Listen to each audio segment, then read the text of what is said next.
the Ringer Fantasy Football Show. My name is Danny Heifetz, and I am joined by Danny Kelly and Craig Horlbeck. And today we are going over all the must-add players after Week 9. Here's how it works. We're all going to go position by position. We're going to give our number one player at that position we'd like to add. And then if we have the same player, we'll do a trivia tiebreaker. And then whoever wins the trivia tiebreaker will get that player, and the loser will have to get someone else. It is not that complicated. I promise you'll figure it out as we go along. Everyone listening, email us trivia questions at ringerfantasyfootball@gmail.com. Have to be a number so we can play closest to the pin when we inevitably get it wrong, whether it's about how big the bulge is in the Battle of the Bulge or how much McCloud weighs or Jupiter's made of gas, whatever. A name, a year. No, not a name. A year, a date, an amount, whatever. Also, a lot of emails in this one. We're going to get to stuff. We're going to get to all the trivia and waivers for everything. Because, Tuesday night, I don't know what else you guys got going on Tuesday. Just waiver priority is basically the biggest thing everyone has going on Tuesday. Can't think of anything else. No. I mean, Craig, you're not busy, right? No, I'm making homemade bolognese to sit down and enjoy the election. Lovely. There you go. Yeah. So we will be, if anyone wants to watch something other than the news all night, we will be on live on YouTube and the Ringer NFL YouTube this week.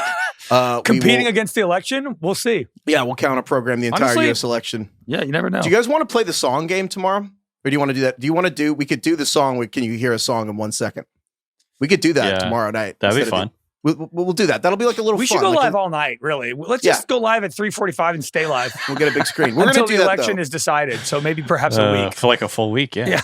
We'll do that. Sounds awesome. Anyone who's interested, we're going to do that game tomorrow where you play the song for 1 second, see if we can get it. So yeah, we're going to go through. We also have we're going to get to a bunch of news here in a moment, but also have to say there's a lot of booger eating emails. We asked on the Sunday show for people who, because you saw who was Aaron Rodgers? Than I would have thought. Aaron Rodgers ate the booger, and then another guy in Sunday Night Football ate the booger, and we were like, what's with the booger eating? And we asked for if anyone wanted to anonymously share. No, I'll tell you later. That's a trivia question. It's its own trivia question. We asked, make the case for why do you eat your boogers, and we'll keep you anonymous. The case. Yeah, we're testing a new podcast called Make the Case. Make the Case. And so anyway, stick around if you want to hear why people do that. A lot of people share. Thank you to everyone who emailed us, ringerfantasyfootball@gmail.com. I mean, it's because they like the taste, right? There's a very diverse range of answers here. It's like our personal seltzer poll. Boy. Okay, before we get to news, before we get to waivers, a little news. Saints fired Dennis Allen, head coach of the Saints. Saints started 2-0, lost 7 straight. Dennis Allen bad at his job. Players hated him. You can't lose to the Panthers. No. I think that's the final straw. Is that the rule? That's if you lose to the Panthers, is. you're fired. I think that's like a fair rule in the NFL. Every year, there should be one team. If you lose to that team, you're fired. And it's the Panthers this year in 2024. DK, you like that rule?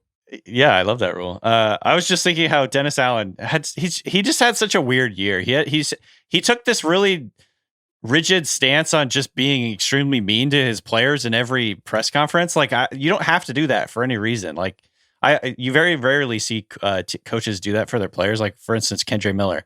Just every time Kendre Miller came up, sometimes he would just bring up Kendre Miller out of the blue, like unprompted, and talk about how bad he was and how he's always hurt and he's not, like it was just like a very bizarre thing. I just remember thinking this early in the year, like. They post the video and like you read the comments below the video and it was like everyone was like, this guy fucking sucks. Like everyone hates him. You know how politicians, whenever they get asked a question, can just like spin it back towards whatever issue they want to actually talk about? It's just like anything you ask Dennis Allen, he could figure out a way to just weave that back to Kendre Miller. Go Frogs. I two other things I have to note here. The new interim head coach of the New Orleans Saints is Darren Rizzi. The Rizzler? The Rizzler, who I have never heard of in my entire life. Mm-mm. I'm not even a phantom of a doubt. He is 54 years old. The photo they have on him, he looks like this photo was taken 15 years ago. He looks like 35. Darren Rizzler? Rizzi. Darren. He's the Rizzler. They hired the Rizzler to coach the Saints. There's too much Riz in my life right now. You just see Baby Gronk beef with the Rizzler? You see that? That was real thirsty from Baby Gronk. I'm going to avoid that and get back to the real football. Do you guys think that the Saints are the worst team to be the head coach of right now in the NFL? Yeah. Yeah. Maybe worse than Carolina. I think so. I think it's underrated how bad I think it's hard to even explain how bad the situation the Saints are in for the next 3 years. The Saints are in a death spiral. Like I wasn't being dramatic about that. Like their financial situation, without getting into like basically the NFL salary cap is accounting, and at the risk of, I don't want to get too deep into the accounting. And if you guys have questions, like I'll do my best to fucking answer. I'm not a forensic scientist, but like the best I can say is they can't get rid of any of their players. Like there are 4 players they can get rid of this offseason. They could try to trade Derek Carr. They're probably going to trade Marshawn Lattimore if they're smart this week before the trade deadline tomorrow on Tuesday. They're probably going to cut Cam Jordan, the defensive end. They'll cut Jamal Williams. And Ryan Ramczyk, the right tackle, is not playing this season, is probably going to retire. They can't get rid of their other players. They literally have basically gone to all the players on the roster, and they have to basically borrow against their contracts. It's the only way they can get under the cap. But when you borrow against the contract, you can't get rid of the player. All that's to say, they have to keep all these players. They can draft. That's it. They can't make cuts. So it's a rebuild, but you can't actually do anything other than get rid of the people who are too old to play football. So it's the craziest situation ever. It's basically no one can leave. It's like the bus. How long are they stuck with Derek Carr for? I think they're going to have to trade him at least some 2 of the years. Money. He's 50. He's currently $50 million guaranteed. So they'll have to either extend him, which seems crazy. Who's going to trade for him? I don't. Derek Carr a line. I don't know. Like if they can't offload him, it's kind of a mess. But the Saints situation is a catastrophe. Yeah, I think Taysom Hill's dead cap next year is like $20 million. They're going to have to. That's the point, though. Is basically you have to, instead of cutting a player and not paying them, the other thing is to pay them for longer and extend the contract so you can punt the money into the future, which the Saints have been doing for 12 years. But then you have to keep them for the future. You can't get rid of them if you punted the money. Taysom Hill, 35. They're going to have to extend Taysom Hill's contract again. Like, they're going to have to extend all these people. Oh, Austin just texted us that they could frame Derek Carr for the murder of Chris Olave. Not really framed. I don't think they need to frame him. Yeah, that's true. It's on video. Yeah, that's good. Okay, so yeah, we don't have to go too much into it. That's what the offseason for. I feel like we don't have to parse the accounting, but the Saints are fucked. Darren Rizzi, we'll see if the Rizzler can help him. It's going to be interesting if they have the first pick in the draft and they're going to maybe try to offload Derek Carr somewhere, eat some of his salary, and then take a shitty quarterback to come in and have a terrible career. That won't happen because the Giants are going to get the first pick in the draft. The Giants will have that, Craig. Right. So one of you will take get some shitty back. quarterback to have a terrible career. Yeah, you just know it. Like you can feel it heading in. You're like, whoever the Saints draft in with the third pick, it's not going to work. I feel the same way about the Giants. Yeah, speaking of another team that might have the first pick in the draft, the Raiders fired everyone except Antonio Pierce. I've never seen anything like this. Did Antonio Pierce fire all these people then, I assume? Antonio Pierce. Or was it coming from above? No, he did it. He said 100% his decision. So Antonio Pierce, the coach, fired the offensive coordinator, Luke Getsy, and the quarterback coach, Rich Scangarello, and the offensive line coach, James Craig. RIP to a Craig. And to celebrate, he's not going to have anybody practice this week with all of the new coaches that have been promoted.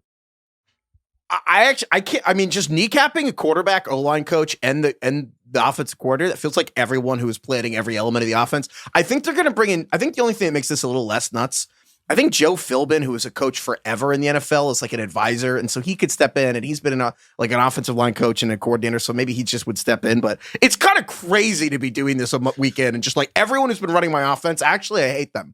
There's a lot. I feel like there's like 5 like true unmitigated disasters currently going on in the NFL right now. It's like Carolina, New Orleans, the Raiders. There's a lot of terrible situations right now. Wouldn't you say? We're halfway through the season, and there are 3 to 4 like,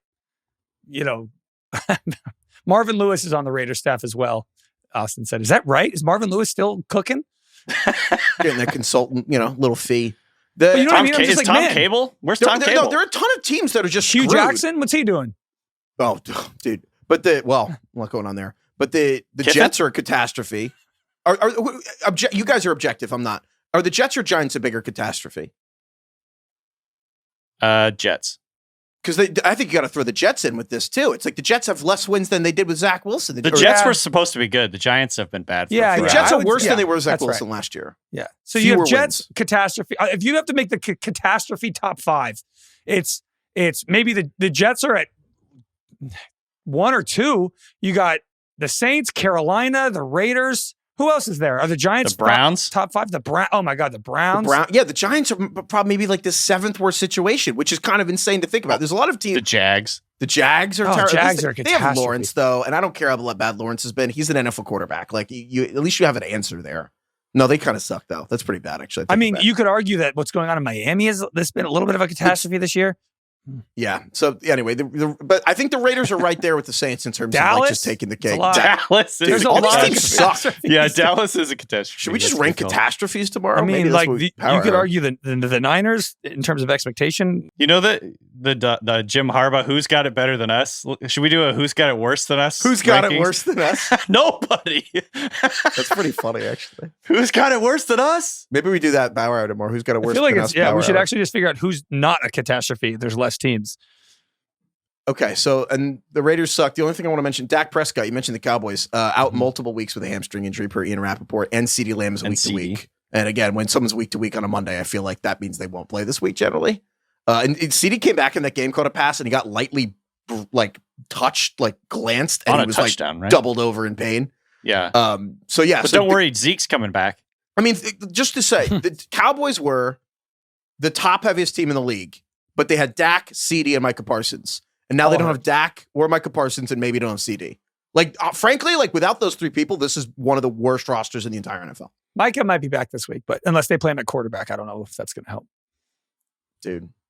Also, what did you guys make of Micah Parsons leaving Dak off his list of top quarterbacks? Do you think that was clipped and if you actually got the full context, he would be like, I'm not counting Dak? Or do you think he actually forgot Dak as a top 6 quarterback? Did you see that Micah said that that game against the Falcons was the game of the year for the Falcons and just a game of the week for the Cowboys? That was his diss leading into that game on his podcast. I feel like if you're injured in the NFL, you shouldn't be podcasting. You should be recovering from your injury. Also, the Falcons literally played the Chiefs at home this year, didn't they? Yeah. So there's just a crazy thing to say for a team that's first in the division to say that's the game of the year for them and you're 3-4 and it's not a game of the year for you. Interesting choice. I think you forget sometimes players like fans also have internet brain rot. They're all, you know what I mean? They're also they have no sense of reality. It's like a requirement. They literally play the Chiefs on Sunday football at home. Yeah, so Dak's hurt, CeeDee's hurt, Micah Parsons might be back. We mentioned McCaffrey. McCaffrey might be back now. There is a shot that McCaffrey will be playing this week for the first time this season. Week 10, just in time. For your 9th place team to get into 8th place. Does it feel a little bit? I know that they lost Ayuk for the year, but they're coming out of the bye. McCaffrey might be coming back. I think Juwan Jennings is going to play. They obviously still have Debo and George Kittle. Are the Niners a bit of a buy low right now for you guys? Because I actually think they kind of are for me. Yeah. I know that the vibes have been terrible, but the Niners' schedule and their health is actually moving in the right direction right now. I feel like by definition, no, because now everyone knows McCaffrey's coming back. And so if you wanted in terms of pricing and I don't know, I feel like the window to get Christian McCaffrey in fantasy was September and October. I'm not really saying a buy low for him. I more mean for the team. For the NFL. I feel like now that there is news that McCaffrey's coming back in terms of if you're going to bet on the Niners to make the playoffs, that probably is kind of, I think everyone's kind of having that idea right now. I'm also curious what he's going to look like. Is he going to be good? Is he going to be explosive? How much is he going to play? Did he lose weight? Got a weird new look. Weird new look. This might as well go right into running backs, DK. I feel like before we even give our number one running back, where are you on Isaac Guerrero and because Jordan Mason's got a banged up shoulder, but he had a bye week. Christian McCaffrey's coming back. Do you want Isaac Guerrero on a roster in a 12-team league? He would be my first choice this week just because every other choice at the running back spot on the waivers is a handcuff option essentially. And I think Guerrero has the option. He could potentially be the starter this week if it takes him a little longer to get CMC back, if he has any sort of, if he injures it or pulls it or something, even if they just have to pull him back a little bit and not really get him going right away, Guerrero could have some value in the short term. So Guerrero was going to be my first choice just because I don't trust the 49ers at all to I don't know how they're going to manage this thing. Maybe they'll bring CMC back and he'll play 12 snaps. Who knows? So he would be my first choice, and just to wait and see how this whole CMC thing goes. Remember, we didn't know anything about CMC essentially not playing until Monday night, an hour before their game. It was a calf injury until it wasn't. Yeah. So I just don't trust the 49ers. They're typically really good at keeping everything under wraps. And, right now they're saying that it's looking like he's coming back for week 10, but I would just want to see that with my eyes before I bank on it, Craig, is Isaac Guerrero, the running back for the Niners this year, number one waiver ad for this week? Yeah, you obviously got to pay attention to what happens this week. If we don't really know what's going on with Jordan Mason, a week ago they said he was day-to-day. So if he practices in full today, Jordan Mason, maybe I would move away from Guerrero, but right now there's no way I'm starting Jordan Mason ever again. I just have like 2 straight weeks or 3 straight weeks or whatever where he just kept re-injuring his shoulder. I'm like, dude, just stop playing. Wait till your shoulder gets better. Can't start him. The only other guy, I mean, you're so right. It's all, this has been handcuff city for like 3 straight weeks here for running backs. Braelon Allen is the only guy who's like both a handcuff and also a guy who kind of plays. He's the only one I'd be like, if you don't want to do the whole Niners running back situation, Braelon Allen is still a guy who's under 40% rostered in leagues and like is playing depending on kind of the matchup and the vibes and how shitty Breece Hall is playing in a particular game. I agree. I think Tyler Algier is the other guy, the running back for the Falcons, but frankly, he's probably rostered in too many leagues to really count for this exercise. So, I mean, I just want to shout him out because they're playing the freaking Saints this week. And we'll see if the Saints, I guess the Saints won't quit now because Dennis Allen got fired. Ding dong, the witch is dead. But so I guess if we take Tyler Algier out of it, who I'd take over Braelon Allen and these other guys, because frankly, the Falcons offense is better than the Jets. I don't really trust Trey Benson for the Cardinals. I feel like he came in because James Conner did a freaking double reverse and landed on his face, and then and he plays in blowouts. That's all he does. He just it's exactly I don't trust Trey Benson. Honestly, it's another handcuff. Just if you're going to make the playoffs and you just want the potential for running back to pop in December, it's still Blake Corum for the Rams. Yep. Where it's just again, Kyren Williams has multiple foot and ankle injuries every season he's played, and he's been healthy right now. And again, it's just I feel like every time Tim Robinson gotta make money on this, and I feel I'm shorting like a very lovable player. But Blake Corum's the guy where it's like if Kyren Williams got hurt, it would be very easy to see Blake Corum just being like a top 5 running back for like the month of December. So but running back overall, it's just a weird. It's stashed. There's nothing really going on right now at the position we haven't been talking about. So who are we? Is the trivia for Guerendo or are we doing it for Braelon? I don't even want fucking Guerendo. Do I get Algier or is he too rostered? I'll take Braelon Allen then. Guerendo, he's 3rd on the Niners depth chart right now. I'm kind of like, I don't want him on my team. I would take Braelon. Let's do Braelon. Let's do Braelon. See, I think, all right. I'm not going to give this a full-throated showdown time because running back is so bleak right now. Half-ass it. Yeah. All right. It is the Braelon Allen, who is better than Breece Hall. Showdown time. Damn. Can we get a gong update? Has anyone followed up on the gong? No one's followed up on the gong. Oh, shit. Well, I better Just do it. Get me a gong for Christmas, okay? No, we can get a gong for free. Someone offered to give us a gong. How many gongs do you think we can get? How many of our listeners do you think can provide us with a gong? Should we do a poll? Can you get us a gong? Do you have a gong that you want to give to us? Let us know if you have a gong. Do you think we get like eight gongs? It would be nice if all 3 of us had a gong. I think you'll be surprised. All right, this one is from Aaron. Aaron. Your guys, so we were talking on the Sunday show about, Craig mentioned how Anthony Richardson, he came off the field because he was tired, and then they benched him, and then they cut to him on Sunday Football, and he was yawning. Yeah. To which DK unveiled his theory that actually I feel like they saved that shot for the right moment, and that's not live. Yep. So Aaron writes, your guys' points on saving quote unquote shots was actually not too far off. Aaron has a job that he would know. Aaron says it's fairly common practice in the TV truck for replay operators to save or sit on shots that the producer wants, and then you can fake an quote, if live shot if it's relevant to what the commentators are talking about, i.e. 2 former teammates reuniting, a coach getting upset on the sideline, etc. A bunch of stuff you end up seeing on your screen is definitely the product of good planning and coordination by folks in the TV truck, the beauty of TV magic. And so as a follow-up for trivia, some cursory research looks like the average NFL game is between 40 to 70 cameras on any given Sunday. How many total cameras were available in the Super Bowl 58 broadcast this year? So how many cameras did they bring to this? Cameras. How many cameras did they have on at the Super Bowl for the television network? And you're saying that the average NFL game has 40 to 70? Yes. Interesting.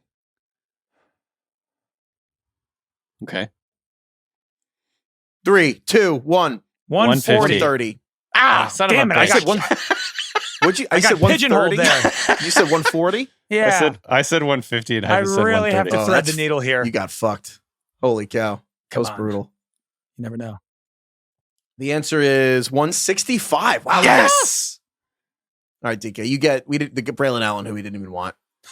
Congrats. I know, that's like, yeah. I'll take it. Craig, you get whoever. I'll take Trey Benson. Okay, I'll take Blake Corum. Okay. Who's not going to play well after this all week, that? but None of he's us just a took stash. Correndo. Sure, I don't know. It's all weird.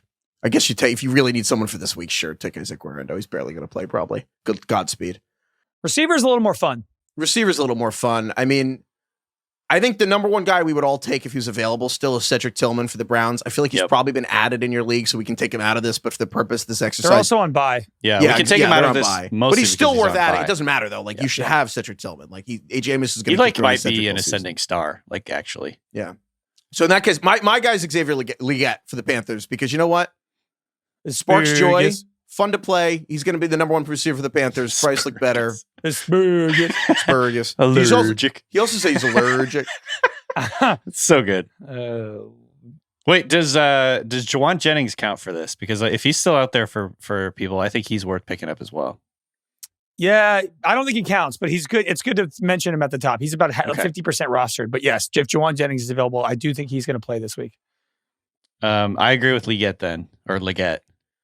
I do too. Touchdowns back-to-back weeks. He's playing a ton now, like 90% of snaps. Looks good. He had the one play where Bryce Young actually dropped a perfect ball in his lap, and then the quarterback like ripped it out from it and intercepted it. It was pretty crazy. Regardless, that's what fantasy football's for. He's viral every week with the accent. Like, come on, it's fun. At Xavier Legette. I also think he'll actually get a lot of the snaps. All right, so there you go. Showdown time, Craig. It is the Aspergus showdown time. Okay, this one is from Danny. Oh, nice. Almost talked over the gong. This one's from Danny Heifetz. Okay. I can't wait. So we talked yesterday again about people eating boogers, and we asked people if you eat boogers, not like you used to when you were a kid, but you currently eat boogers. Yeah, an active booger eater. If you're a card-carrying booger eater. Make the case and explain why. I would like you two to guess how many people emailed our show admitting that they do it currently. And you're just taking yourself out of this? I mean, I know because I counted. Yeah. So for the content, you are taking yourself out of the I'll Xavier just be third. sweepstakes. I don't care. We have to do this. You're a man of the people. You really are. Okay. God. I have a number in my head. Same. All right. 3, 2, 1. 31. 31. We both guessed pretty high, I feel like. Did you go through the email, DK? No. Oh, is it 31? It's fucking 31. Really? Get out of here. Are you kidding? It just came to me. You think I would DK think you were cheating, but last night was searching through and counting all of the booger eater emails? No, because I refreshed it as of 10 minutes ago. There's zero. I actually would accuse you of cheating if there's zero chance you knew that I was doing that. No, 31, which I think that we've uncovered something like anthropology. We created like booger eating AA. Like everyone admit it was like various. People really want to get this. It's like whatever. What were we talking about? Fantasy confession. People want to get things off their chest. It was a confessional. You know? I think it was for a lot of people. It's the first time they'd ever written any of this down. It was. Now we have a whole lot of compromising information on you. By the way, no, stop, Deacon. No, it's a safe space. It is. I would never use that. It's completely anonymous. You can bare your soul to us. We can learn about our listeners. We can learn about each other. It's a safe space. Should we get to tight ends, or should I just read all the booger eating emails right now? I want to kind of really dig into the booger eating thing. So I say, let's finish up receiver. So DK gets Legette. I get to pick next here. By the way, real quick before Craig picks, Legette did injure his hand or wrist in this last game, but he came back and played. And all indications right now, for what we know, is that he should be okay. But just like keep an eye on it before Tuesday night or whatever. If we find out more about the wrist thing, obviously, then I rescind this choice. But yeah. Heart of a warrior. I have an idea for tight end. Mike Gesicki, obviously, because I talked shit about him last week and he was the number one tight end this week. And Jermaine Burton refuses to play for the Bengals. So Mike Gesicki is all our number one. And then after him, I take Taysom Hill. Are we all on the same page there? Wait, Craig didn't get to pick his receiver. We didn't finish receiver. Sorry, I'm so excited about the boogers. You really are. I'm going to go with Ray McCloud for the Falcons. He's caught a pass in every game this year. He plays a ton of snaps. He's like their slot guy. He's actually been good. 32 catches on the year. Drake London, hip injury, might not play this week. I don't think this is going to make Ray play more. I just think it'll get Ray more targets. They're playing the Saints. So he's been involved since day one. They like Ray. Ray and Mooney being like legit fantasy options for the Falcons. What a world. I mean, to the Ray point, I think that's fair. I'm surprised you didn't go Quentin Johnston for the Chargers, who I'll scoop, who again, he had another, he had a long touchdown in this game, another 4 catches. I think Ladd is still number 1. And of course, Josh Palmer is like the go to Volko receivers. But I think Quentin Johnston's like fine. Like he's a serviceable fantasy option. Like, and I think he has the big play. He's just incredibly reliant on the big play, and they're playing the Titans. I like Ray because he's just like has a more guaranteed volume. I'm increasingly like fine with boom bust players. I've changed my mind on that. I think it's actually this is a different conversation for the offseason, but I think that consistency and getting 9 points is extremely overrated. It depends what you want. If your team is volatile, or if you're already in first place and you're like, I just don't want a guy to put up 0. The rest of my team is good. I need 9-10 points. I understand playing Ray. If you're like, I'm in desperation mode, I need to pop. Yeah. I understand Quentin Johnston. Yeah. I think the thing, and we'll talk about this all offseason, go to literally any of your leagues and go to any week and just scroll through the scores. Almost none of them are close. Like most fantasy matchups are blowouts. And like the ones that are really close stick in your head. But if you actually go through your schedule, there are every week, you just look at all the matchups in your league. The ones that are under 10 points, there's just as many, if not more, that were 30-point blowouts every single week. And I'm like, you actually need guys who can explode. And if people can't do that, I don't want them on my team. That feels incredibly anecdotal, but it's not. It's actually deep. No, it's not anecdotal. It's actually like deeply, it's more research than you could imagine. Believe me. How is it that possible sounds like to know man that? On the street reporting right Every there. single fantasy football team in history, or every year is different. Every matchup is different across every fantasy league. How can you know if games are close or not? It's about it. If you look at like platform data, if you can actually just look up like margins you can actually look up league margins in certain platforms. You can just look it up. And most all games. This isn't me. This is people much smarter than me who have come. Where did you read that? Adam Harstead, who's like the smartest fantasy person ever. He's like fantasy Yoda, and I've been convinced of this. Okay, and you're saying you either want to win by a lot or lose by a lot is essentially what you're saying. You need people who can hit a high ceiling because you want to. I've been basically in the scheme of a weekly matchup. Someone who could hit 5 to 9. If you hit 5 points, 4 points is a failure. 9, they almost got double digit. That doesn't matter. Like the 5 points doesn't matter. Like that really is what it comes down to. Like you need someone who might be able to hit you like 25 points. Okay. That's interesting. I don't really know how I feel about that. We'll talk about it more when it's not in the middle of week 9. Because it sucks when you have Alec Pierce and he has 0.8 points in a game. It does, but he's the perfect example. But someone who can get you 25 points is actually better. Yeah. Quentin Johnston's last 2 games, 3-1. Yeah. Well, no one's going out on a limb here for Nick Westbrook-Akine. Nope. Okay. Keep the streak alive. I also kind of like Noah Brown on Washington. Sneaky been very good all year. If you're really desperate, Jalen Tolbert, the number one receiver for the Chiefs, maybe, or I guess Brandon Cooks maybe coming back. Brandon Cooks is as a rule, anyone who's 30 and looked washed before they knee injury and then he had an arthroscopic knee procedure that I don't know if it became infected or there was some issue with the surgery itself. It's supposed to take a week or 2, and then he's down a month. Like the idea that he would come back and look better stretches the imagination to me. Tolbert's another guy who's been like pretty solid for a lot of the year. I would take I like the Tolbert part, DK. But we don't know who the quarterback is going to be. Is it going to be Trey Lance or is it going to be Rush? Probably Cooper They should just play Trey Lance. I know he's not very good, but it would be more interesting to me personally. Tight ends? Taysom Hill? Mike Gesicki? I'll eat shit. Mike Gesicki's number 1 tight end. What happens? What's happening with T. Higgins? How close is T. Higgins? He's probably not that close, right? I think he's close. I'm going to believe he's close. Yeah. But his quad is still throbbing. But great. A lot of people emailed in when you were like, "What's with the quad injury?" And people were like, "Your leg physically can't move. You can't get out of a chair." I'm just saying, like, I'm obviously like he's an NFL player, and if he has an injury and can't play, I believe that. I'm just saying that when I hear quad, I'm like, really? It's a quad moves your femur back, is what I learned from reading all the angry emails I spared you from. But basically, quad moves it enables your leg to move. Again, I'm not claiming that any athlete is faking an injury. No, you just called him being a bitch. Yeah, I was. But yeah. When I hear quad, you don't hear about a lot of quad injuries in everyday life. Maybe that's because we're not, in a collision sport as our job. But yeah. Well, podcasting's pretty physical. Yeah, sometimes it's grueling. It's demanding. I bang my leg on the chair as I get out of my desk. Okay. DK, are you taking someone other than Mike Gesicki, who had 29 points this week? I mean, Taysom Hill.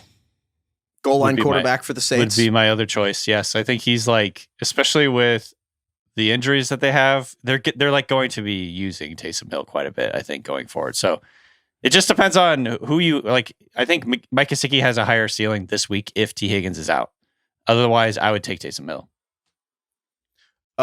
Yeah. I mean, I agree. I mean, literally, Derek Carr is the most abominable quarterback inside the red zone in maybe my entire career covering the NFL. Like, no one is more consistently bad inside the red zone. Every fan base hates him, and Taysom Hill is so good as just running these plays where 10 men can block and just basically just sweeps. Yeah, he's gonna throw, he's gonna catch, and he's gonna run inside the red zone. So he's basically like a goal line running back at tight end. So yeah, I like Taysom Hill. Yeah, Taysom. All right, Taysom Hill. It is the Taysom Hill showdown time. Taysom is so back. Taysom might be like a top 6 tight end the rest of the season. Yeah, feels like we've done a lot of Taysom Hills this year. But this time it actually feels real. I feel like half of those were kind of bits. This one feels legitimate. Yeah. Taysom real. All right, this one's from Alex. Alex. In honor of RFK Jr. Lex. Yeah, in honor of RFK Jr., who, as we mentioned, his daughter gave an interview where she talked about how her dad, RFK Jr., cut the head off a dead beached whale and tied it to the top of the car and brought it home. Was that real? Yeah. It was. And there's literally she describes it in an interview, and people could quibble with he's transporting a lot of dead animals. And it's from 12 years ago. It's not. That's 2 more dead animals than I've ever transported in my car. So Alex asks, in honor of RFK Jr., approximately how much does the skull of a humpback whale weigh? Oh, damn. A humpback whale? I gave my answer already. I'll spare you guys to not anchor you, but. The skull. The skull. Which is a whole other question of where does the head of a whale begin and end? That's a whole other question. Okay. You already gave your answer, Heifetz. I'm afraid I'm going to guess. Okay. No, I don't want to say anything. Are you ready, Craig? How long is a humpback whale? Like fucking 50 feet long? Are bonita fish big? What's this guy's deal? Yeah, Craig, you can't think about it too much. All right. Okay. 3, 2, 1. 500 10,000 pounds. Wow. I said 400 pounds. I said 500. 400 pounds? Yeah, that's what I went with. You said 10,000 pounds? Yeah. The I skull? said 500. Yeah. I guess bones are light. I don't know. No, bones are not light. I will say my friend she's in 400 seems insane to me. How much? A humpback whale must weigh 100,000 pounds. How much does a fucking whale weigh? 100,000. My friend's in residency, and she's in the orthopedic part of residency where they're doing surgeries. You saying 100,000. How much does a humpback fucking whale weigh? It's not. That's a high number. But anyway, she was telling me bones are 66,000 pounds. That's not that much crazier. Anyway, the answer is 1,300 pounds. Okay. Nice. Did I go 3 for 3 today? You did. Ooh, making up ground. You're a burger eater. Yeah. Hell yeah. Dude, a mature humpback whale can weigh 80,000 pounds, Heifetz. So eat that. Oh, my God. Still high.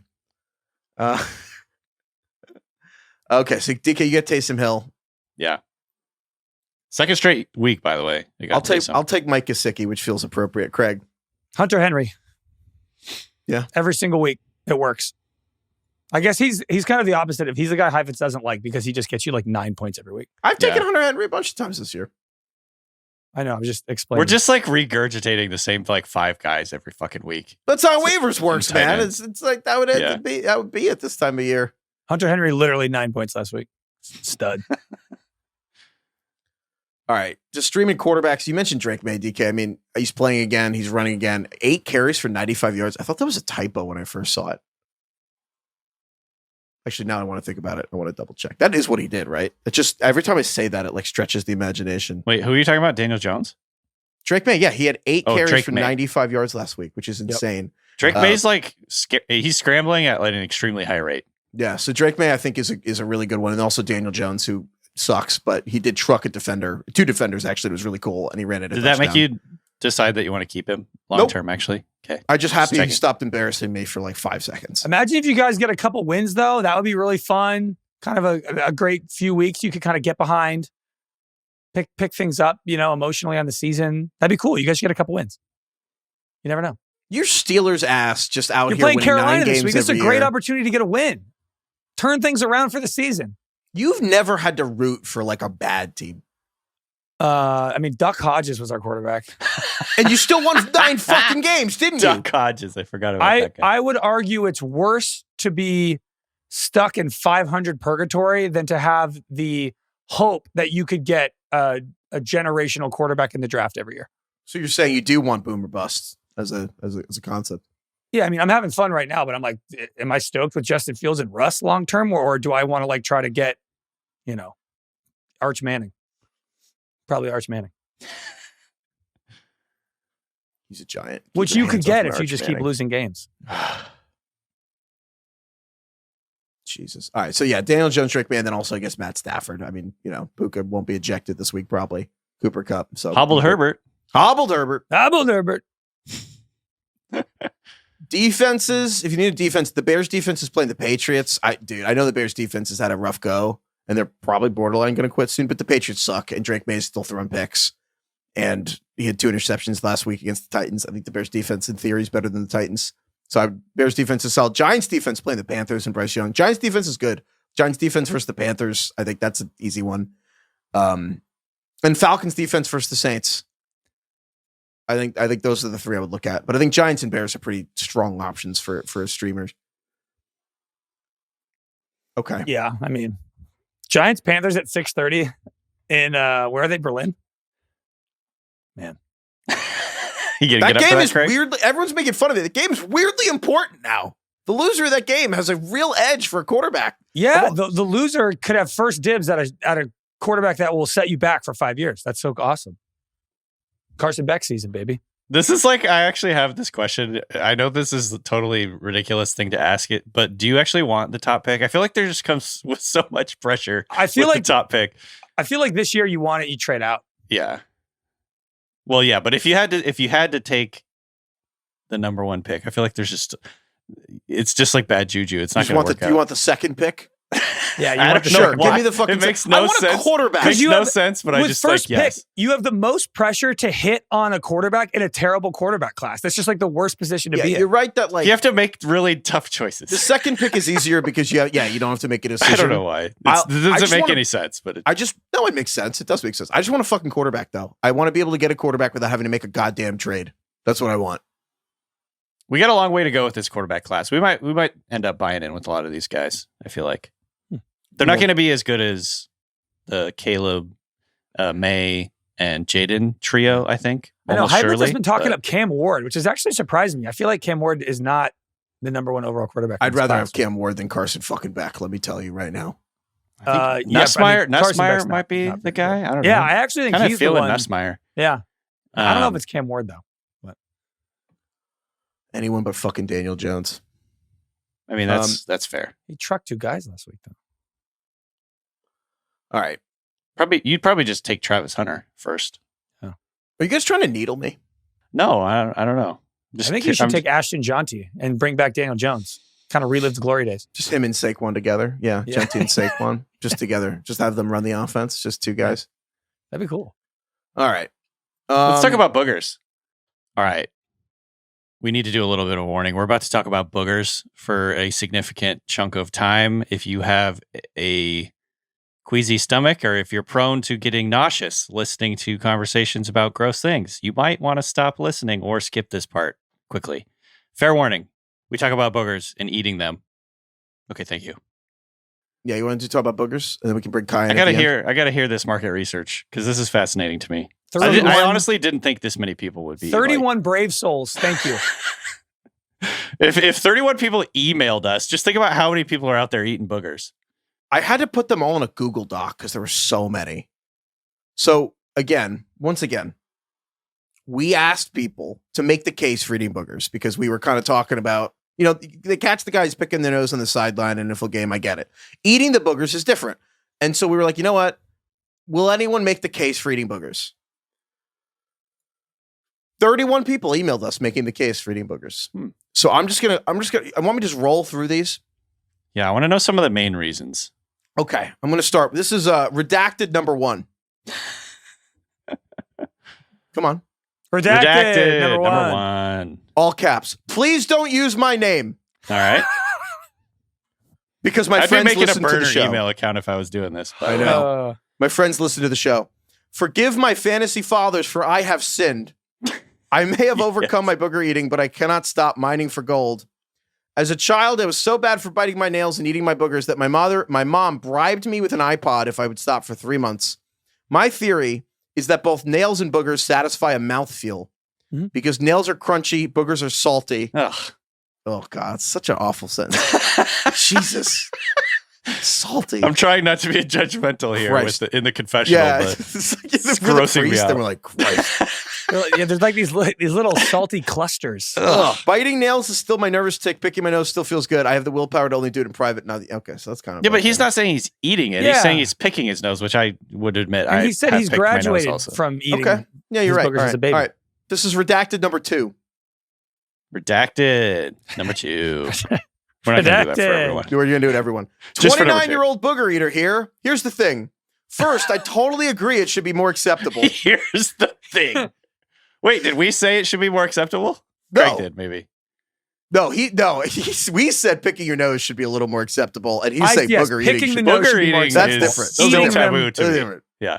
Publicly eating them, I'm not sure. This is wild. Okay. Says I agree. Redacted number 2 says we didn't say that, to be clear. First, I totally agree it should be more acceptable. It's just satisfying to get one out of the nose. Honestly, I kind of like the taste. Ugh. A little salty, but it's really a habit of convenience. Don't have to get up to grab a tissue.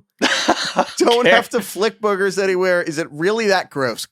Yes.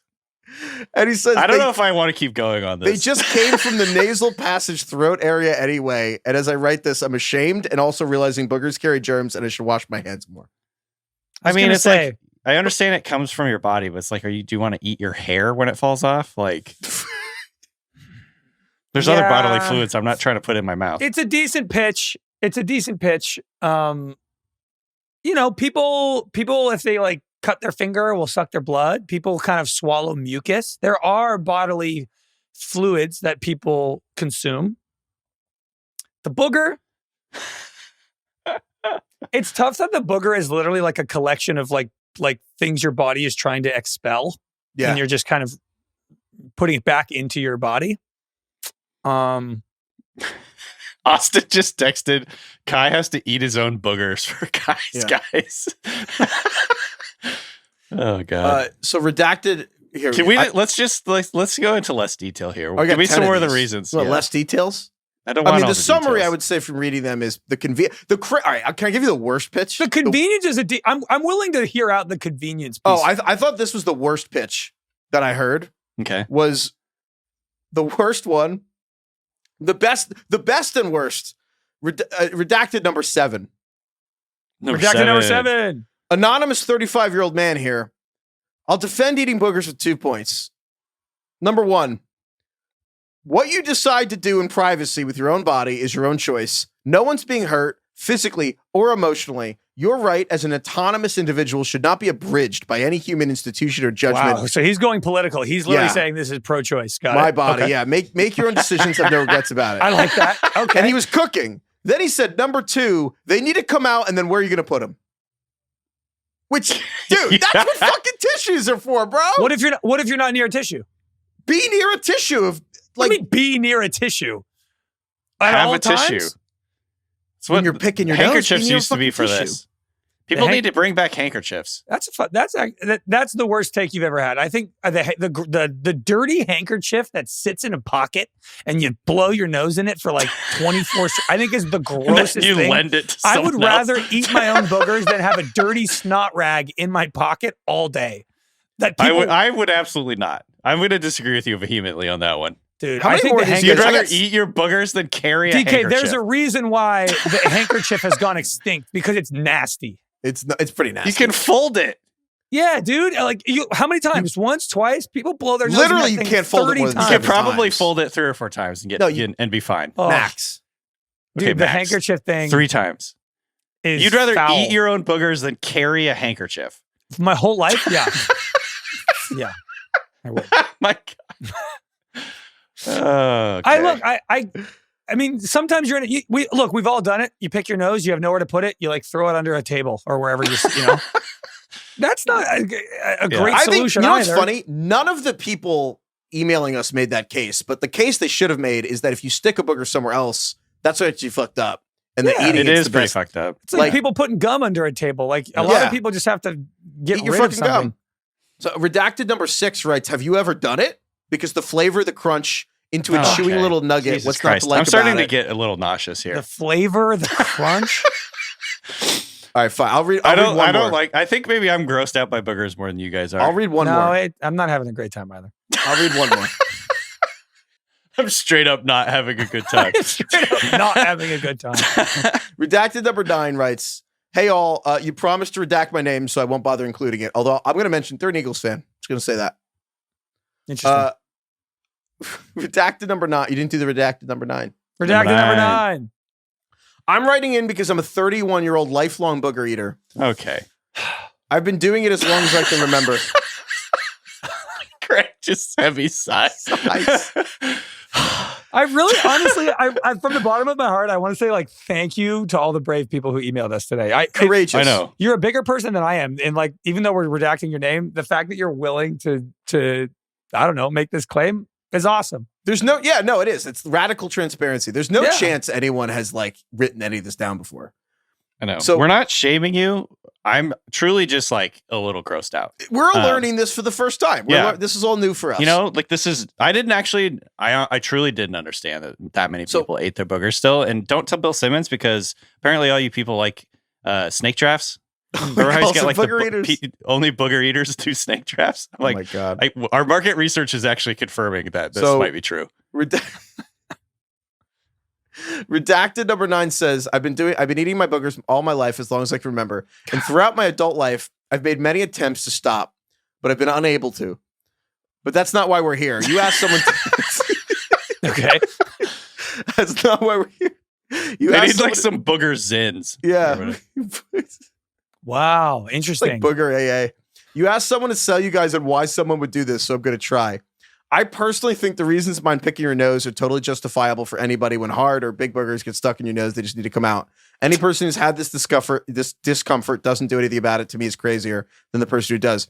Eating the booger depends on the texture and size. Yeah, I didn't want to bring it up, but I was going to say, like, there's got to be lots of different variations on what kind of booger someone's going to put in their mouth. If it's a wet, mucusy one, no way. Yeah, you want one kind of dry and crunchy. But when a nice one comes along, it is admittedly pretty satisfying. And they say, usually the texture is nice, similar to a chewy candy like Gushers or Nerds. The flavor of them is usually bland, but mildly salty. There honestly isn't really much difference between the taste of most boogers and shellfish, like squid, octopus, and some low salinity Pacific Coast oysters. What the fuck is this? Is supposed to be he's trying to sell us on eating them, and he's like, they taste like shellfish. Well, I've been on record saying I don't like oysters. That was the funniest sentence I've ever. That's a sentence scoregami. No one's ever been like, eating booger is really like low salinity Pacific Coast oysters. Yeah, he's like, wait. If you're not sold, let me just add one piece. They taste like shellfish. Carlos chimed in on the chat here. I'm getting major closeted booger eater vibes from Craig. Wow. Wow. I had the same thought. How dare you? Look, you know what? I'm not shaming the people who do it. I have never eaten my own booger. Oh, wait, we should do a poll on Spotify. We should do a poll like, do you eat boogers? Just yes or no. But I am advocating for picking your own nose because I do pick my nose and we all do it and nobody wants to talk about it. Yeah, but everybody picks their nose. That's fair. I'm okay with picking your nose. Yeah. I want to say I think the most compelling argument to date was the bodily autonomy thing. Like, I want to do what I want to do with my body. Leave me alone. The rest of these, I'm just like, I'm kind of grossed out. Do you think this is mainly born out of people genuinely liking the taste and it being like a fun oral fixation? Or do you think this is mostly born out of laziness and they like literally just don't want to get up and get a tissue? I think it's both. And it's also like a little addiction. Like you can't stop. Like, yeah, it's like something you start when you're a kid. So redacted number 9 continues. I have to assume this habit is some fucked up manifestation of OCD that I've never addressed. However, sometimes I genuinely wish everyone else also ate their boogers so I wouldn't feel like such a piece of shit. And writing into this podcast publicly, but anonymously, please, for the love of God, don't say my name. Admit how disgusting I am because this is probably the closest thing I'll ever get to therapy. So I appreciate the opportunity your show has given me to open up about this. Go Birds. I'm sorry for being so judgmental initially. I support you in your bodily autonomy. Maybe give the handkerchief a shot. Yeah. It's like, it's maybe a little bit gross, Craig, but I think it's less gross than eating it. I don't know, man. Putting it in your pocket on a piece of fabric is less gross than putting it in your mouth. At least you put it in your mouth, you're like kind of like a efficient process. There's no waste. So is drinking your own urine. But it's sterile and I like the taste. I like the taste. The handkerchief is nasty. I feel like also it's like I can't believe you're trying to make the argument putting it in a handkerchief is grosser than eating it. But you know why? That's a bad take. That's a bad take. I feel like if it was like, I really don't want to eat them, but the handkerchief just sounds like such a hassle. Craig's kind of a germaphobe. I don't know about that. I think you guys think that just because I like to be healthy, but I'm not. I don't think I'm a germaphobe. Yeah, I agree. Heifetz really applies some like West Coast woo-woo California bias towards me. I feel like a lot, but I do too, kind of sometimes. I like jog, and I like kind of make fun of like the whole California thing. Sometimes. I like eat salads and jog, and you guys think I'm like Shailene Woodley, but he's eating paste. Yeah, honestly, yeah. I feel like you've eaten clay, probably. Yeah. Oh man, look, we don't do California high school. So. All right, let's. You want to bring Kai in here? We'll do a little Kai's guys, and then also I kind of want to get Kai's opinion on I want the Gen Z take on the booger eating. Interesting. Yeah. Okay. Do you think older people are more accepting of it than younger people? Oh, they don't talk about their feelings or emotions. They certainly don't talk about this. I think they all do it, but I don't think they talk about it. Yeah, this can't be like a new thing. No, like there's new generation. Picking your nose is probably the oldest thing. I'm talking about eating them. Kai, what are your thoughts on What are your thoughts on this booger eating stuff? What have you learned here today? I think that it's quite foul. Maybe the most unhinged segment you guys have ever therapy. Done. Yeah, that's true. But it's not therapy. It's I'm kind of confessional. judging them. Those are different. Mm-hmm. I don't know what I was expecting, to be honest. I guess there was no dead dove do not eat. Yeah, there was no argument that I guess anyone could have made, but I was prepared for somebody to kind of blow me away with reasoning, and instead they were just like, I don't know, it tastes good, or it's like I'm lazy. But I think the thing that blew my mind is that it's salty. I can't get over that. I didn't like how graphic they were. That was pretty vile. But good for them. Happy for them. Keep doing it. I'm not. The best argument anyone made was like when you like have to swallow like phlegm or whatever from your nose. That's like that's just like the same thing. But also, that's fair. That's fair. But it's not. I don't find it very compelling. Also, I feel like when you swallow phlegm, it's kind of because you feel like you need to, or else you wouldn't be able to breathe. Yeah. Yes. You know what I mean? I'll die if I don't do this. Yeah, it's like also, it's not like going across your lips and tongue either. It's going in through the back door, kind of. You know what I mean? It's already inside. You're just swallowing it. If you eat boogers, we don't actually judge you. It's a loophole. We're all on the autonomy here. So if you guys eat boogers, if you think you can make a better case, please email us at ringerfantasyfootball@gmail.com. We swear in anonymity. And if anything, I think that the 30 plus people emailing us should be an affirmation that you guys are not alone and that this is a pseudo safe space. Safe for the anonymity, pseudo safe for the making fun. I feel like you guys are booger eater enablers. I feel like that's where we're at. Now. We're enabling? I don't know. We're encouraging this to the light. Almost. Yeah. This is scattered to the darkness, Kai. I don't think we're going to have any effect. It sounds like most of these people are like addicted to it. Look, they're not stopping now. It's too late now. I feel these like are adults. Yeah. They are aware of the public perception of their habits, and they don't care. And they've chosen to live this honestly life. Fair. The only person who included their name was named Danny, and it didn't really count because it was when they were a kid. But their brother told them they were like 7, and they found out their brother was like, "No, if you eat 10 of those, you're gonna die." And so Danny counted out 9, and then never ate one again. Oh wow! Wow, cold turkey. That's like I remember as a kid the watermelon seed thing. If you ate the watermelon seed, a watermelon would grow in your stomach. Yeah. Did you ever hear that? God, dude. Yeah. Rugrats. Oh, was that from Rugrats? Well, there's an episode about it. I'm sure that it predated Rugrats. Yeah. All right. Anyway, Kai. Yeah. Honestly, that's a good email prompt. Like myths you were told as a kid that you like abided by for way too long. Yeah, emails myths from childhood. Like your palms will grow hair or whatever, or hair if you jack off too much. That old chestnut. Never heard that. Hairy palms. That one, yeah. I haven't heard of that one. Hold on, let me look this up. Careful what you Google. I know, that's a work computer, guy. You know the whole one about like hairy palms, jerk it off. That's what DK said. Yeah, there was a myth that excessive masturbation causes your palms and fingers to get hairy. I remember hearing this when I was growing up. It's a thing. Maybe that wouldn't be so bad. There's a lot of, I grew up in a Catholic household. There's a lot of guilt around masturbation. Just going to say. And that's when you headed off into the woods. Yeah, that's when I was like... in search for answers. Yeah. And you found them. Yeah, exactly. You remember the one as a kid about if the wind changed directions while you were frowning, or you're making a dumb face, your face would freeze that way? You ever heard that? What? Yeah, if the wind changed directions, your face stays the same. You never heard that? What? No, I've never heard that one. Oh, really? So these are all just elaborate lies to get kids to stop being little shits, aren't they? Oh, of course. My God. All right, Kai, give us a little recap on waivers right here, and then we're going to make you... Do you have Halloween candy for us to make you eat? I do. It's kind of also insane that I have to eat food after that, but it's fine. I actually am queasy after that conversation. Yeah, it was worse than I thought it would be. My stomach is like a little uneasy. I thought it would be funny. I had 10, and we should have a trigger warning on that. It's kind of terrible. Austin literally texted me that. I think that's a good idea. A booger warning is how he named it. If you haven't if you have like a very uneasy stomach, probably just don't listen to this part. We just clip that right there and then move it to the beginning. And then now it's like a little Tarantino. People will be like, oh my God, I got to that point where he said it. The subtle foreshadowing. There you go. Oh, nice. Okay. So last week I lost again by quite a bit. Who did you pick? I picked Danny Heifetz. Yeah. Got to quit that guy. He had 6.5 points. DK, you had 26.1. Yeah, total. Tough week. Not great.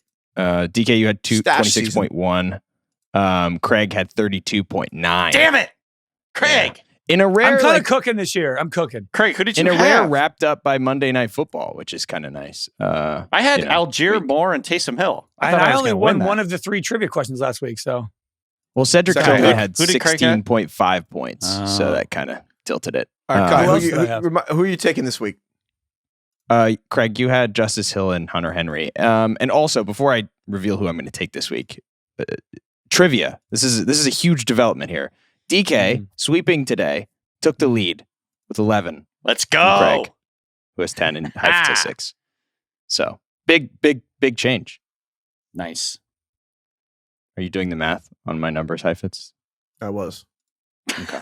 Fair enough. I'm terrible at math, honestly. I'm surprised I haven't messed up with these numbers yet. So I trust you. This week I'm going to go with DK. I mean, it's pretty obvious. Quentin Johnston was, a siren song, but no. Right. 3 W's can't go anywhere else. I got Braelon Allen, Xavier Legette, Taysom Hill. That adds up, right? 10, 11, and 6 is 27. We've had 9 weeks. 9 times 3 is 27. There you go. Nice. You're good. Pass the vibe check. Let's go. Passed. Okay, so I told the guys beforehand I was unable to acquire an Abba Zaba. Disappointing. If you know, yeah, I know. I let everyone down on that front, but I do have a surprise candy that hopefully will somewhat make up for. I think we'll end with that one. What do we think? Yeah. What do you guys want me to start with? I have a Reese's Take 5 right here. We should end on that. I tried this for the first time this end year. with Reese's. Okay. I think we end on that because I feel like it's going to be a winner. Okay. And then we've got an Almond Joy right here. See that? Wonderful. Yeah, I bought a lot of them, so if I don't like it, it's kind of tough. And then I got some Good and Plenty. Bad news. I got bad news, Guy. I don't think you're going to like it. Yeah, the Good and Plenties. What is a Good and Plenty? What do you mean? I don't know, but Craig mentioned them. What is a Good and Plenty? It's black licorice. That's disgusting. I hate black licorice. Yeah. Wait, Good and Plenties are black licorice? I feel like I'm misremembering. That's why is the box white and pink? Because they don't want you to think it's black licorice. Oh, you're right. They are licorice. That's like how they hide They're pills. licorice. They're trying to trick you. I think I was thinking of Mike and Ike's. Similar little I remember cylinders. Yeah. Little pill-shaped candies.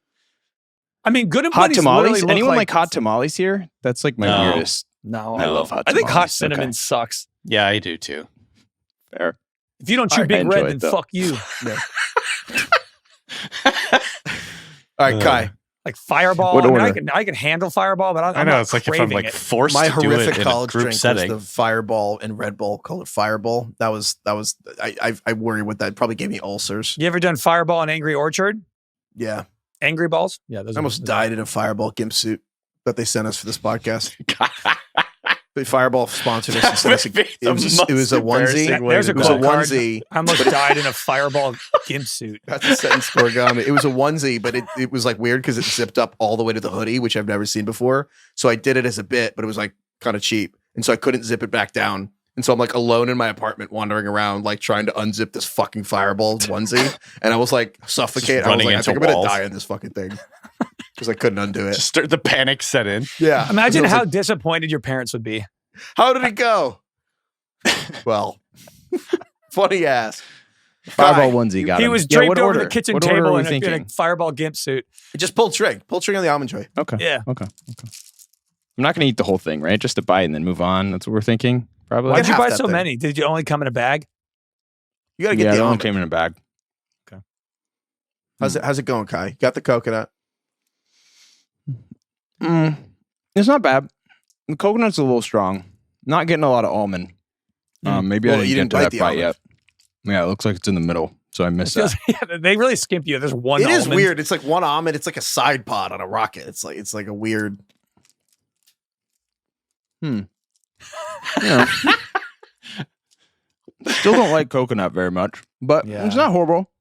Okay. Yeah. Not the worst thing ever. Perfect. That means that we can move right into Good and Plenty, which I fear you will loathe. Oh, I will. I absolutely will. This is not the color I thought they would be, though. Hold on. Good and Plenty's look like the first candy ever invented. They might be. Yeah. Dude, they were introduced in 1893, Craig. 1893. They haven't updated the branding since. They literally look like they look like if you wanted to play doctor as a kid and you needed like fake pills and fake medicine, you would use Good and Plenty's. They were introduced It's a by white the one. Quaker City Chocolate and Confectionery Company. Yeah. It's a red one. Confectionery. I feel like I'm in the That's Matrix. a word you don't use enough anymore. That was a good, Kai. I picked up on that. Thank you. I just You're filled them 30 all years over older the than ground. Close Oh, box. he's doing the red pull. I think you got to toss. I believe they both taste the same. Oh, do they taste different? I don't even know. I think you should toss a white and a pink in there same time. At the same time. Yeah. Yeah. Double bubble. Here we go. You take them like they're pills. Just water just right to the gullet. That's so bad. That's horrible. No, they're good. They're kind of sneaky. No, how they're do you not good, eat that? That's disgusting. I kind of like black licorice. I think it's kind of a refined palate situation. If I had someone to spit this out, I would immediately. They're kind of like low salinity I need Pacific water. oysters. I feel like licorice candy is like what people used to eat before they discovered sugar. DK, would you rather eat black licorice or boogers? I mean, black licorice, but That's a good it's question. close enough. I don't know. maybe That's my line. My grandma used to just have like a little bucket of like licorice candy in her house. It just reminds me of my grandma. You want to toss in two more? Kind of maybe double check, make sure. No, Okay. I'm done. I'm All right. tapping out on that one. That whole box is going away very quickly. That was, as that much was as one of this the is a worst bit- candies I've ever had in my life, for sure. Yeah. Hands down. Not even close. Really bad. 1893. How are they still around? How do people like these? Craig, how I do you don't like know. these? I don't I understand. mean, I don't seek them out. I just don't think it's horrible. Mm. I kind of I like licorice, and black licorice is okay sometimes. It's so California of you. Right. Us Californians that can't get enough black licorice. All right, this is the take 5. I get a green juice and a black licorice stick to start my day. Eat your clay, raw milk. Take 5 Reese's. You're I about heard to it go was on good for a flavor hangover, journey. yeah. You're about to go. I actually think I'm going to to. like this. Yeah, I think I'm going to like this. So we'll see. Those are unbelievable. I still think a Take 5 is better, but it's great. It tastes like a Yeah, Reese's this is good. Puff. Yeah. What is Pretzel it? in the middle? It's just it's a Reese's with pretzel essentially. Yeah. And caramel, I think. Yeah, I feel this is very solid. strongly that you Caramel, like can't go wrong with Reese's peanut butter. Oh. Like anything that like put that in anything and I'm going to eat it. And the Reese's pumpkins have the best ratio. The special Reese's, like the Christmas trees or the pumpkins or the Easter eggs, they have like the best ratio of chocolate to peanut butter. Yeah. Yeah. Perfect creation. Yeah, this is fire. Yeah, it's good, right? Yeah. This made up for the terrible good and plenties. Wow. Yeah. Good choice in the Chaser. order in which So, to eat that. Yeah. I'm out on Almond Joys, but not terrible. Completely out on good and plenties. Those should be banned. That's a banned substance. And then I do like to take 5 quite a bit. Those are my reviews. All right. Well, I kind of want to Google why do people like good and plenties? Like why? You like one. You can't even explain it. Tradition mostly. DK, if this is your chance, if you need a music advice before I end the show, like you should ask for a take from Kai if you need a band. I know you're running out. Oh yeah, Kai, give me a good band. No, 1 second. I mean, you sound like a dog. He's just shoved a bunch of good and plenties in his mouth. No. All right, well, while you're doing that, thank you, DK. Thank you, Craig. Thank you, Kai, for eating all the food. Thank you, Carlos, for producing this episode because I don't know what Kai's going to do after he vomits all this up. Thank you, Austin. Thank you, everyone, for help. Thank you, honestly, from the bottom of my heart. Thank you, everyone who emailed us at ringerfantasyfootball@gmail.com and bared your soul. One, just trusting that I wouldn't dox you. I promise I won't, but I appreciate the trust. Thank you. You know what? I appreciate the courage it took to put all that in writing. Thank you. Emails at ringerfantasyfootball@gmail.com. Thank you, Lord. DK, Tyler the Creator. Yeah. Thank you, Tyler the Creator. New album. Nice. Kai, mixed reviews? What do people think? I think people are generally positive on it. Okay. It feels like a really, really big Tyler moment in a slew of many big Tyler moments over the last 5 years. And I listened to it twice, all the way through. Really enjoyed it. I was talking to Heifetz about it off mic, obviously, and I think that it's simultaneously his most vulnerable and most soft album, with still the very sharp moments that Tyler Creator brings. But there's moments on there where he's talking about, having a kid or not having a kid, or, having all of the success and money and fame in the world, yet there are things that elude him, like a family in that, a traditional sense. So I love the album, but I'm very partial to everything that Tyler has done since Flower Boy in 2017. So Kai, can you explain Tyler the Creator to DK? Because I feel like he's sure. I feel like Tyler is low-key one of the most influential artists. Absolutely, of anyone in the last 5 or 6 years. Before I go on a Tyler Creator tangent again, what do you know about him? Very little. What's your relationship to him? You called him Tyler Creator, and I was like, did I fuck it up? Is it Tyler the Creator? It's Tyler the Creator. It's just slurred. It's like Talking Heads, but the opposite. Right. It's Tyler, the Creator. Right. I mean, in short, I'll try to keep this brief.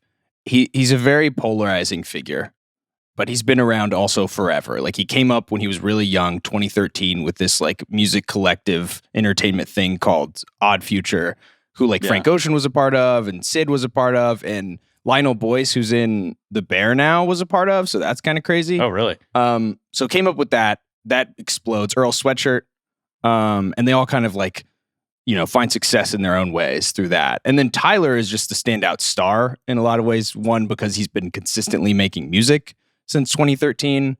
And to what Heifetz was saying earlier, there's an intentionality around what Tyler does. The way he rolls out an album, the way he sequences songs, the way he has a concept for an album and executes that said concept. So it's I think the Shanahan of artists. Well, yeah, what Kai said to me the other day was Tyler never puts the same album out twice. That's interesting. Yeah. Which can be polarizing because I think a lot of people, when they love an album and they love an artist, they want you to put out the same thing that's just slightly different. And if you try to reinvent yourself or come up with new things, a lot of people are upset by it. I do remember hearing about him a lot. I just for whatever reason, never got into it. Craig, do you remember the Yonkers video? Yeah, with the bug. The cockroach needs, and I feel like that is you could release that now, and that was just so ahead of its time. Mm-hmm. It was just crazy. Didn't he have he had contacts in? That was one of the more visceral music videos I had ever seen. I don't know how old I was when that came out, but yeah, that really stuck with me. Would you rather eat 1 cockroach or 100 boogers? 100 boogers. DK? Yeah. Cockroaches is my biggest. Cockroaches fear. are disgusting. I can't do cockroaches, and it's what just sucks because I live in LA and there's a lot of cockroaches. Kai, would you rather eat 1 cockroach or 1,000 boogers? 1,000? You just upped it for Kai. Yeah, what's the deal there? They answered really quickly. Probably boogers still. Cockroach. That's it's vile. Can't do that. I'm just gonna do it once, get over with. Could I combine all the boogers into one? Ugh.